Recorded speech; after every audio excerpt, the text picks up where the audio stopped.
আপনি কি জানেন, পবিত্র কোরআনের একটি পুরো সূরা নাজিল হয়েছিল একজন অন্ধ সাহাবীর কারণে?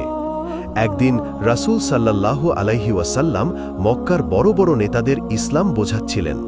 ঠিক তখন সেখানে উপস্থিত হন অন্ধ সাহাবী আব্দুল্লাহ ইবনে উম্মে মাকতুম রাদিয়াল্লাহু আনহু। তিনি রাসূল সাল্লাল্লাহু আলাইহি ওয়াসাল্লামকে দ্বীন সম্পর্কে কিছু জিজ্ঞাসা করতে চাইলেন, কিন্তু নেতাদের সাথে গুরুত্বপূর্ণ আলোচনায় ব্যস্ত থাকায় রাসূল সাল্লাল্লাহু আলাইহি ওয়াসাল্লাম কিছুটা বিরক্ত হলেন এবং মুখ ফিরিয়ে নিলেন। ঠিক সেই মুহূর্তে আকাশ থেকে ওহী নিয়ে জিবরাইল আলাইহিসসালাম এলেন। নাজিল হল সূরা আবাসা।